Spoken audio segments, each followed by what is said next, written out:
বিকাশে মাথা নষ্ট করা নতুন দুইটি আপডেট ফিচার কিন্তু যুক্ত হয়েছে। আপনাকে যদি জিজ্ঞাসা করা হয় যে বিকাশে কাউকে 1000 টাকা সেন্ড মানি করার পরে এই টাকাটা ক্যাশ আউট করে তুলতে গেলে তার কত টাকা খরচ হবে, আপনি বলবেন 20 টাকা বা 15 টাকা। না ভাই, আপনি কিন্তু পুরোপুরি ভুল। তো চলুন দেখিয়ে দিচ্ছি। ধরুন আমি বিকাশ অ্যাপের ভিতরে চলে আসলাম। এবার উপরের দিকে বাম পাশে দেখুন সেন্ড মানি নামে একটি অপশন রয়েছে, এটিতে ক্লিক করব। এবার আমি যে নাম্বারটিতে টাকা পাঠাতে চাই সেই নাম্বারটি এখানে টাইপ করে দিব। টাইপ করার পর ধরুন আমি এই নাম্বারটিতে 1000 টাকা পাঠাতে চাই, তো আমি 1000 এখানে টাইপ করব। এবার 1000 টাকা ক্যাশ আউট চার্জ কত হবে এটা দেখার জন্য নিচের দিকে দেখুন অ্যাড ক্যাশ আউট চার্জ, এটা কিন্তু নতুন যুক্ত হয়েছে। তো ডান পাশ থেকে আমি এই অপশনটি এনাবল করে দিব। এই যে দেখুন 18 টাকা 50 পয়সা কিন্তু যুক্ত হয়ে গিয়েছে। আপনি কিন্তু এক্স্যাক্টলি এই টাকাটাই তার কাছে পাঠিয়ে দিতে পারবেন। আবার ধরুন আমি 4000 টাকা তার কাছে আমি পাঠাবো সেন্ড মানি করে, তো আমি এখানে 4000 টাইপ করলাম। তারপর নিচ থেকে আবার যদি আমি এই অপশনটি এনাবল করে দিই, এই যে দেখুন 74 টাকা কিন্তু যুক্ত হয়ে গিয়েছে। অর্থাৎ 4000 টাকা ক্যাশ আউট করে তুলতে গেলে 74 টাকা তার খরচ হবে। আমি কিন্তু এক্স্যাক্টলি এই টাকাটাই তার কাছে পাঠিয়ে দিতে পারবো। তার কাছে বেশিও পাঠাতে হবে না, কমও পাঠাতে হবে না। বিকাশে কিন্তু আরো নতুন কিছু ফিচার যুক্ত হয়েছে। নিচের দিকে দেখুন সিলেক্ট এ গিফট কার্ড নামে একটি অপশন রয়েছে। এখানে দেখুন অনেকগুলো অপশন রয়েছে, ঈদ মুবারক, বার্থডে,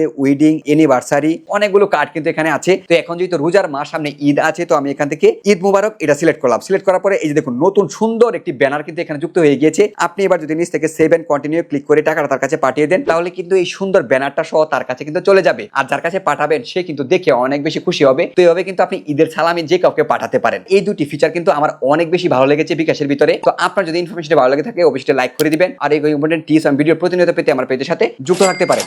ধন্যবাদ।